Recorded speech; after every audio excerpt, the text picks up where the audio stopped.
se... O público ele tem que se adequar, né? Para entregar um mínimo de capacidade de morar, né? Sim. E aí acho que isso não aconteceu no passado, né? Acho que Não. isso que tornou as favelas. E eu acho ainda que Paraíso é bem... Nossa, qual que é a palavra? Como que chama Não é aqueles fazendeiros? Putz, não vou lembrar. É muito guiado pelos fazendeiros, assim. Coronelismo?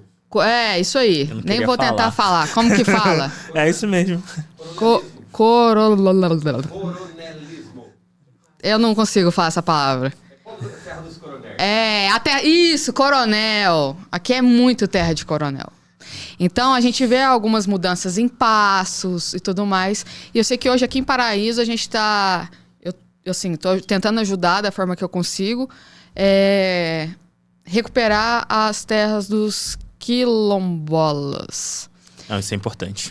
E em Passos conseguiram. E agora a gente tá tentando aqui em Paraíso também. Porque tem muita coisa aqui ainda. Não, isso é importante. Só que várias... A gente conversa... É um assunto até meio polêmico. Porque é um negócio... É um vespeiro que a gente mexe... Que, cara, isso daí... Dá um medo de dar merda. Eu não sou especialista na área, mas eu sei que o pessoal, eles têm direito à terra por ocuparem ela, sim, né? Sim. Mas, infelizmente, a atividade dos grileiros, de usurpar ali, eles criam documentos para poder... Não, e é muito legal, porque, assim, legal entre aspas, né? Mas as casas estão exatamente como estava, tem objetos, tem fotos, então tem todas as provas. Só que os coronel ainda dá um jeito de você boicotar. Você precisa materializar que eles estão ali pelo tempo que eles estão, mas você vai sempre enfrentar um documento que surgiu de algum lugar. E é difícil até você fazer comentários sobre isso, e ainda mais em lugares assim, né? Sim. Que ficam registros, porque realmente é um vespeiro, como você disse. Mas voltando lá eu vou indo. E aí eu acompanho. Mas é bom, é assim que gosto. Você que faz relatórios, como é que você tem controle desses relatórios? Porque é muita coisa para você organizar, coordenar, né? E existe algum aplicativo que você vai lá, tira foto e faz um resumo? Ou não? Ou você só precisa me entregar mensal? Ou você tem esse controle diário? Como é que funciona? Como é que você consegue se organizar? Tudo varia de acordo com o porte da obra. E aí, mais uma vez, tudo varia conforme o porte da obra. A gente está tentando contratar a equipe aqui para compor a minha equipe de fiscalização. Inclusive, a Tatiana me deu um suporte aí nos currículos para o pessoal. A gente está fazendo um processo seletivo, deve contratar 2 pessoas aqui da cidade. Você está precisando de? A gente está contratando 2 analistas, um com ênfase em engenharia e outro com ênfase em arquitetura. Olha aí, ó. O SESC está precisando de engenheiro e arquiteto. Tanto faz masculino ou feminino? Tanto faz. Tanto faz, se é homem ou mulher. Manda currículo lá. A Tati acho que está recebendo os currículos? Ela encaminhou meu e-mail. Qual que é o seu e-mail? josemalvino@sescmg.com.br. Ô, Burco, você consegue escrever esse e-mail depois? Eu já recebi bastante, inclusive, depois da sua ajuda. Quando você for aqui popular, já contratou. Não, mas tá saindo rápido, não tá demorando tanto, não. Não quis dizer isso. Mas você recebeu bastante? Recebi acho que uns 15 currículos. A nossa ideia é realmente contratar gente aqui da região. E aí, a gente está falando de uma obra de 50 milhões, né? Então, droga, não mandei currículo. A minha equipe tem que ser maior, né? Se fosse um processo menor, às vezes você consegue fiscalizar 2, 3 obras. E ali um fiscal e um suplente. Aqui hoje somos 2 fiscais e aí a gente está contratando aí o pessoal para dar esse suporte. É óbvio, né? Eu tenho colegas lá no escritório que me ajudam no PMO, fazendo análises do planejamento. Eu tenho colegas projetistas que elaboraram parte do projeto estrutural, que em dúvidas eu aciono a eles. nunca é só uma pessoa. O rosto que aparece na frente sou eu, mas a gente tem uma equipe multidisciplinar por trás. E aí, falando sobre programas, né? A gente trabalha com o aplicativo Diário de Obra, que é onde a empresa faz o lançamento diariamente do avanço da obra, né? Cumprindo aquela praxe lá de obras públicas. Então, eles lançam fotos, lançam as atividades, as ocorrências que aconteceram no dia, se choveu ou não, o número de pessoal. Isso já é um dado bem legal para o PMO, ele consegue olhar se o histograma tá sendo seguido. A gente consegue, às vezes, quando não consegue estar na cidade, consegue remotamente olhar alguma coisa que aconteceu ou deixou de acontecer. E a gente também cria registro, porque aí se a gente precisar apurar alguma responsabilidade, a gente tem tudo registrado aí no Diário de Obra. Além do diário... É um aplicativo? É um aplicativo. E aí fazendo propaganda grátis, né? Chama Diário de Obra mesmo, né? Ele é todo online. Eu acesso ele do celular, computador, tablet, tanto faz. Depois eu quero saber o preço. É baratinho, é bem baratinho. Mentira. É muito baratinho. É muito baratinho. É bem irrisório o valor, inclusive. E aí, mensalmente, a gente tem as medições, né? E aí, na medição, você precisa aferir lá a memória de cálculo, se está tudo realmente executado, se a qualidade do serviço o serviço foi executado com qualidade. E aí tem um relatório mais robusto, que a gente apresenta o máximo de tudo que for possível para também deixar registro, tanto do porquê eu estou pagando, quanto isso que eu precisar de lá na frente buscar alguma informação, eu tenho isso tudo registrado. Até conversas e tudo mais? E-mails. A gente trabalha com pasta física, né? A gente trabalha com pasta virtual, mas também física. Então eu tenho uma pasta de acompanhamento e uma pasta de contratação. Tudo que faz parte da legalidade do negócio, faz parte acessório do contrato, eu guardo na pasta de contratação. Tudo que é acompanhamento em si, medição, e-mails trocados, dúvidas técnicas tiradas, a gente deixa registrado na parte de acompanhamento. Nenhuma informação fica ao léu, nada se perde. Presta conta mensal ou presta conta no final da obra? A plateia falou que se presta conta mensal ou no final da obra. Hoje, a gente não recebe com tanta frequência a auditoria do governo federal, porque a gente tem um histórico positivo nas auditorias. E aí, nesse caso... Nossa, a auditoria é puxado, meu Jesus Cristo. Nesse caso, a gente sofre as auditorias internas, tanto da regional quanto do Departamento Nacional, que já tem essa função.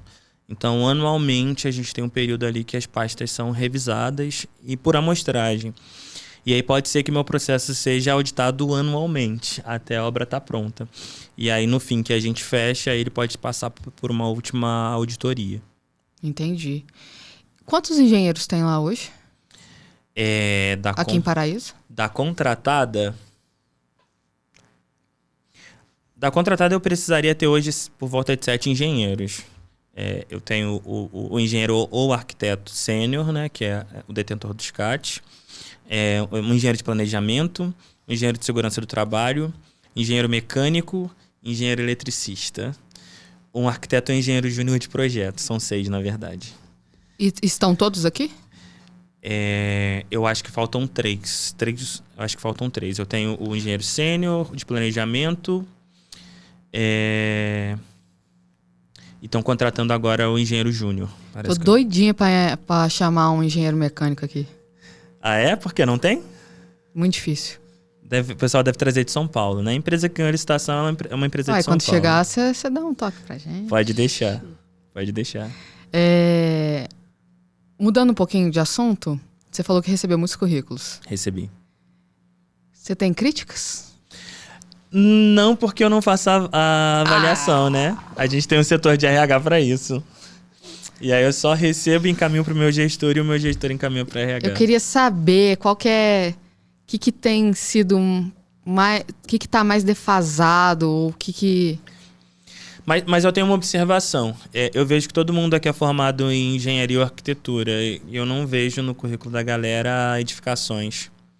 Curso técnico de edificações. Eu falo não só por mim... Aqui, assim, quem fez técnico em edificações ficou em técnico de edificações. Até tem alguns que constroem até umas casas até só 69,99 metros quadrados. E quem fez engenharia, fez engenharia. É diferente, porque eu olho pro Rio e eu olho pra BH, nos lugares que eu frequentei até hoje. Normalmente os engenheiros e arquitetos têm essas duas formações. O pessoal começa em edificações e depois ramifica ou para engenharia civil ou para arquitetura. E aqui eu não vi em nenhum currículo isso. Eu acho. E o curso técnico de edificações, ele dá uma base muito boa tanto para engenharia quanto para arquitetura. Pelo menos para mim valeu muito a pena. É bem mão na massa, né?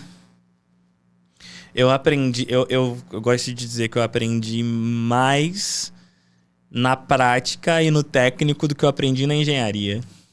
Isso é verdade. Isso eu não duvido. E eu acho que é uma coisa que talvez acrescentaria a região. Seria um ganho. Porque colocar uma pessoa que nunca mexeu com obra é mais difícil também, né? Sim. Porque às vezes você vai falar um negócio... Porque teve uma vez... Eu era estagiária. E eu tava na obra da UFLA. Bem no comecinho. E eu não lembro certinho o que eles me pediram. Eles falaram assim... Vai lá naquele cara lá, ó. E pede pra ele isso. Aí lá vai eu. Fui lá. Cheguei lá. Aí eu pedi. Aí o cara riu da minha cara. Enfim. Porque não era algo material, entendeu? Era tipo... bloco de fundação. Pega lá o bloco de fundação. Enfim. Não tem como eu pegar. Tem um exemplo. Tem uma crítica do pessoal antigo, né? Que eu ouvia quando eu era mais novo em obra. Que eles falavam que... Eles sempre contavam histórias que mestres de obras colocavam engenheiros no bolso. Que os engenheiros não conheciam nada e que os mestres sabiam de tudo. E aí, a minha resposta sempre foi a seguinte. Hoje em dia eu não ouço mais essa história, não. Também? Um mestre de obra, o cara ele tem 2 metros de altura. Eu não ia falar nada, não. Mas o mestre de obra, para se tornar mestre de obra, quantos anos de obra ele tem? Uns 20. Por aí, né? Os caras são sempre muito antigos em obra. Então eles aprendem muito por vivência. Sabe como que chama? Não, pode falar. Nossa, a inocência da pessoa. Sabe como chamava o mestre de obra da obra que eu fiz parte? Gardenal. Só que eu não sabia que isso era nome de remédio. O cara era doido. O cara era doido, mas eu não sabia. E eu achei... durante muito tempo eu achei que o nome dele fosse Gardenal. E até que as pessoas ficavam rindo. Aí eu falei assim, gente, é o nome dele, né? Não era o nome dele. O pessoal adora sacanear estagiário, né? Eu fui bastante sacaneado. Se ele já sacaneou o engenheiro novo, imagina o estagiário. Mas todo mundo chama ele de Gardenal. Até hoje.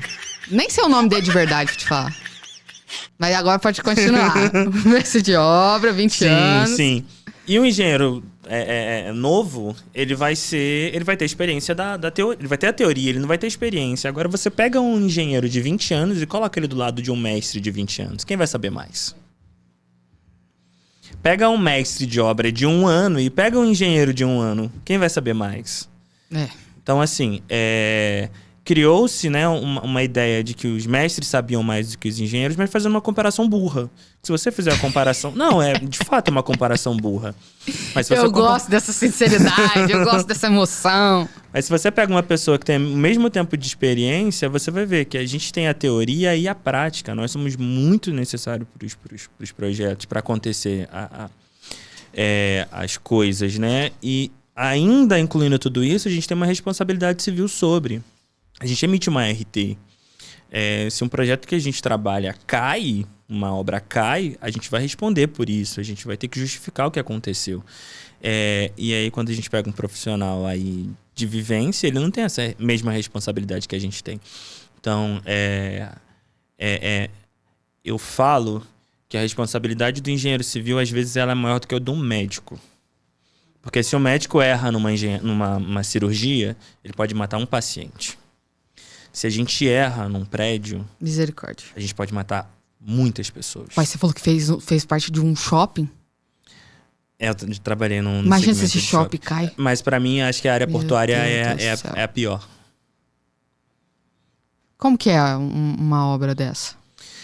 É de porto, não é? Porto, isso. Então não tô muito... Normalmente, se acontece um acidente numa área portuária, você interrompe todas as operações que estão acontecendo lá. Então, você precisa de credenciais para acessar as áreas. Só pra eu me localizar. Tem a praia. Uhum. Onde fica o porto? O porto, normalmente, ele vai estar num lugar onde o mar é fundo o suficiente para o navio Então passar. é no meio do mar. Não vai ser muito bem em praias, né? Se você pegar no Rio de Janeiro, o porto tá na Baía de Guanabara, que é uma baía, né? Então, a formação do mar ali, ela é mais funda, o navio consegue se aproximar da margem sem ele encalhar. Uhum. E aí, em lugares que você não tem isso, o pessoal constrói estruturas que permitem isso. A obra de engenharia para porto é muito interessante. Nesse porto que eu trabalhei, inclusive, que é o Porto do Açu, no norte do estado do Rio, foram construídos quebra-mar que avançaram vários quilômetros para dentro